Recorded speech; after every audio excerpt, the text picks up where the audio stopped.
Naniniwala ka ba sa tsamba? O naniniwala ka na ang bawat malaking swerte sa buhay ay may umpisa? Sabi ng mga eksperto sa universal laws, ang pera ay hindi basta-basta dumarating nang walang pasabi. Bago ito pumasok sa bank account mo, ang enerhiya mo muna ang kailangang magbago para tumawag ito ng yaman nang hindi mo namamalayan. At may mga bitbit kang senyales na ang universe mismo ang nagpapadala para sabihing handa ka na. Kung pagod ka na sa siklo ng isang kahig isang tuka at naghahanap ka ng senyales kung kailan ka naman aasenso, panoorin mo ang videong ito hanggang sa dulo. Dahil ngayong araw, ibabahagi ko sa iyo ang 9 na senyales na malapit ka ng yumaman. Kung nararanasan mo na ang kahit 3 sa 9 na ito, binabati kita dahil ang pagyaman ay papunta na sa iyo. At bago tayo magsimula, i-comment mo ito sa iyong comment section. I-comment ang numero 777 kung handa ka ng yumaman. Huwag mo rin kalimutan mag-subscribe at i-hit ang notification bell para lagi kang updated sa mga bago kong videos. Simulan natin sa unang senyales. Number 1. Hindi mo na kinakatakutan ang mga bayarin or bills. Ang unang senyales ay ang pagbabago ng pakiramdam mo tuwing may darating na bayarin. Dati, kapag nakikita mo pa lang ang pulang sobre ng kuryente o ang notification ng bills mo, pinagpapawisan ka na ng malamig at nakakaramdam ka ng takot. Pero ngayon, kalmado ka na. Hindi dahil nag-uumapaw na ang pera mo ngayon, kundi dahil alam mo sa sarili mo na may kakayahan at sistema ka para bayaran ito nang hindi nauubusan. Imbis na ituring itong problema, tinuturing mo na itong patunay na may access ka sa mga serbisyong nakakatulong sa buhay mo. Kapag nabago mo ang pananaw mo sa mga bills or bayarin, binubuksan mo ang pinto para sa mas malaking daloy ng pera. Number 2. Mas pinapahalagahan mo ang oras kaysa sa pera. Nagbago na ang priority mo sa oras. Ang ordinaryong mindset ay handa mag-aksaya ng 3 oras para lang makatipid ng 20 pesos. Pero ikaw, kung malapit ka ng yumaman, mas pipiliin mo ng magbayad ng kaunting convenience fee o mag-delegate ng trabaho para lang makatipid ng oras. Bakit? Dahil alam mo na ang pera ay pwedeng kitain ulit sa maraming paraan. Pero ang oras, kapag lumipas, ay hindi na mababawi kailanman. Ginagamit mo ang oras mo para sa mga bagay na mas mataas na halaga tulad ng pangarap, pamilya, at pag-unlad. Number 3. Unti-unting nagbabago ang iyong circle of friends o mga kinakasama. Ito ang pangatlong senyales. Napapansin mo na unti-unti kang lumalayo o nawawala ng gana sa mga tropang walang ibang pinag-uusapan kundi tsismis, reklamo sa gobyerno o kung saan iinom sa weekend. Hindi ibig sabihin na mayabang ka na o nakalimot ka na sa pinanggalingan mo. Ang totoo niyan, nagbabago na ang iyong vibration at frequency. Ang taong malapit ng yumaman ay natural na hindi na komportable sa negativity. Mas hinahanap-hanap mo na ang mga taong pinag-uusapan ay mga idea, negosyo, at mga hakbang kung paano magtagumpay sa buhay. Number 4. Hindi ka na naaakit sa peking karangyaan or instant gratification. Patay malisya ka na sa mga luho ng pangporma lang. Dati, kapag may bagong labas na gadget or sapatos, titiisin mong mag-credit card o mangutang para lang maging in at magmukhang mayaman sa social media.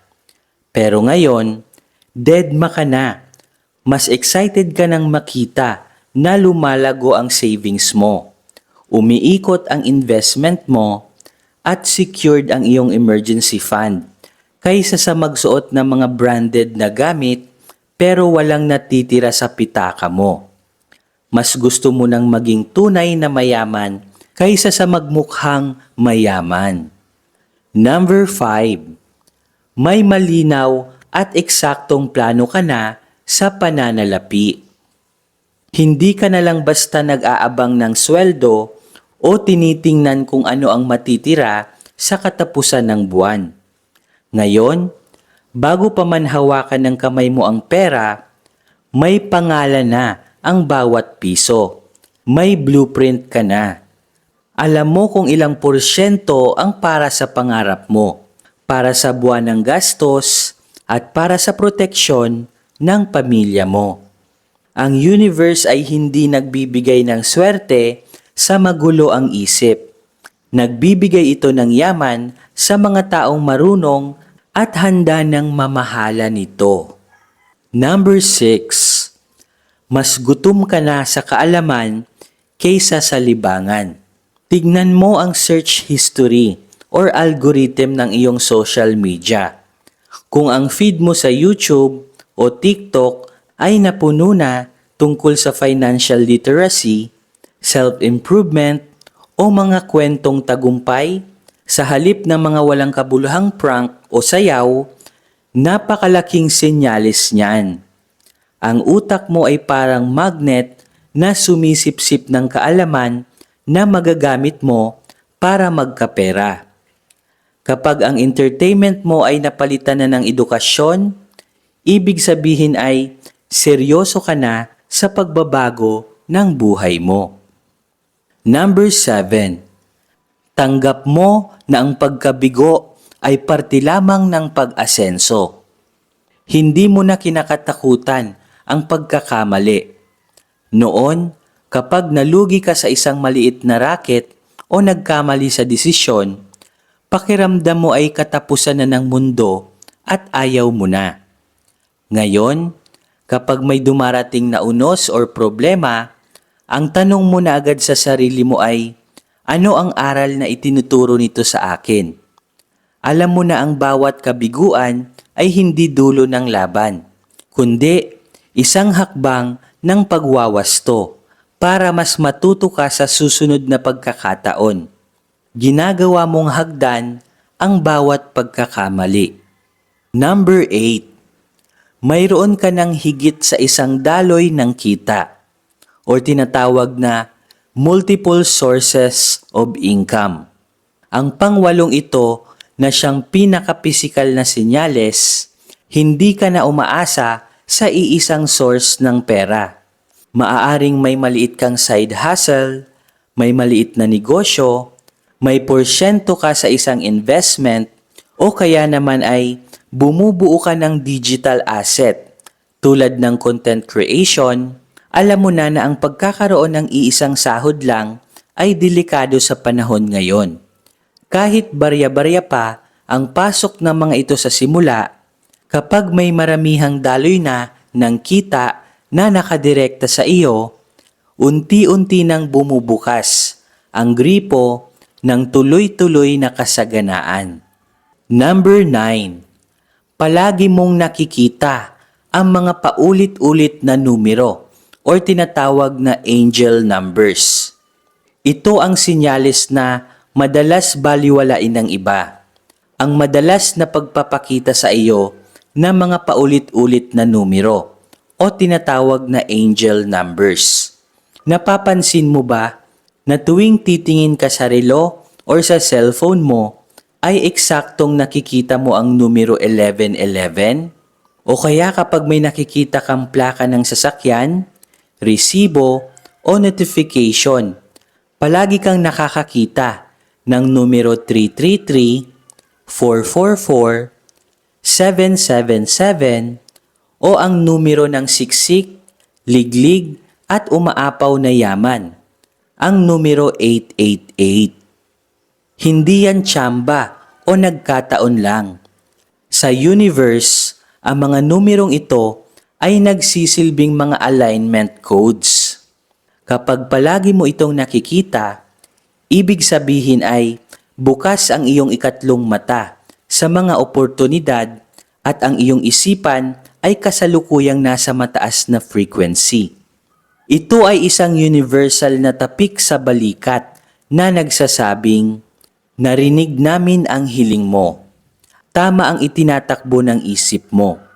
At kasalukuyan tumatawag ang yaman patungo sa buhay mo. Ilan sa siyam na senyales na ito ang nararamdaman o nakikita mo na sa buhay mo ngayon. Kahit 2 o 3 pa lamang yan, patunay iyan na nagsisimula ng magbago ang takbo ng iyong tadhana. Huwag kang mainip dahil ang proseso ng pagyaman ay parang pagtatanim. Bago mo makita ang bunga sa itaas, kailangan mo munang patibayin ang ugat sa ilalim. Kung naramdaman mo ang enerhiya ng videong ito, huwag mong kalimutang i-like at mag-subscribe sa ating YouTube channel. At i-share ito sa mga taong gusto mo ring kasamang umasenso at yumaman. I-type mo sa comment section, handa na akong yumaman, para maisulat at mamanifest natin ito ng sabay-sabay. Tandaan, ang tunay na kasaganaan ay nagmumula sa ating kaisipan. Magkita-kita tayong muli sa ating mga susunod na video. Maraming salamat po. Kayo ba'y laging minamalas? Dati naman kayong sinuwerte sa buhay. Ngunit pagdating sa kalagitnaan is parang nauudlot ito. Ano yung problema? Ginawa nyo na ang lahat. Nagsipag kayo, ginawa nyo na lahat ng diskarte, pero wala pa ring nangyayari. Marahil na biktima ka na po ng evil eye, sumpa, at inggit. Malakas po yan guys magbigay ng kamalasan. Lalong-lalo na kapag napapalibutan ka po ng inggitero at inggitera. Marami ka na ring pampaswerteng ginamit sa buhay. Lahat ng mga prayers ay ginawa mo na, pero wala pa rin itong epekto. Marahil biktima ka rin ng tinatawag na kulam. Kaya pong tanggalin lahat yan ng ating very powerful Revuelta Talisman. So ito po guys yung itsura ng ating Revuelta Talisman. Very powerful crystals po ito na galing pa po ng Brazil. At hindi lang po ito basta-basta crystals dahil original at authentic crystals po talaga ito. At bukod nga po dyan is na-bless na din po ito. At hindi po basta-basta blessings ang na-transmit sa crystals na ito. Dahil ginamitan po ito ng energy transmission. Galing po sa enerhiya ng ating Divine Creator. Kung saan lahat ng mga negative energy, evil eye, inggit, barang, palipad hangin at kulam ay kayang tanggalin ito. At kahit mismo mga evil spirit, negative entities ay takot sa crystals na ito. Kinakat at pinuputol din po nito ang lahat ng trauma sa ating nakalipas. Kasali na po dyan yung trauma sa ating relationship, trauma sa business, kung na-scam po kayo, trauma sa trabaho, at marami pa pong ibang trauma na naranasan nyo po sa inyong nakalipas. Money magnet na din po ito. Nagmamagnet po ito ng maraming swerte at kaperahan. Ang original price po nito ay nagkakahalaga po ng 5,000 pesos. Pero good news kasi meron po kaming sale ngayon. Ibibigay na lamang po namin ito sa halagang 2,500 pesos. So paunahan na lamang po kayo dahil limited stocks lamang po ang nagawa po namin. Mag-comment na lamang po kayo kung interesado po kayo. Paunahan na lamang po kayo kung sino po yung maunang mag-comment. sesendan po agad namin ng link para mapasa inyo na po ang very powerful Revuelta Talisman na ito. At ang kagandahan po nito kasi kapag nakapag-order po kayo nito sa amin, meron na po kaming ibibigay sa inyo na libreng box or lalagyan niya po. So ito po guys yung libreng box na makukuha nyo po. Ilalagay lang po natin siya dito. So every time na kayo po ay natutulog, ilalagay nyo lamang po siya sa red box na ito. At paano nga ba ang tamang paggamit ng crystals na ito? So sinusuot lamang po ito sa ating kanang kamay or right wrist. So dapat lagi nyo po itong suot-suot sa inyong kanang kamay. At bawal po itong dalhin sa mga negative places like sa burol or sa sementeryo. Or even sa gimikan or inuman, bawal din po ito. At ang tamang pag-cleanse po nito is ilalagay nyo lamang po ito sa tubig or sa running water. So paunahan na lamang po kayo guys dahil limited stock lamang po ang aming very powerful Revuelta Talisman. So hanggang dito na lamang guys at magkita-kita po ulit tayo sa ating mga susunod na video. Maraming salamat po.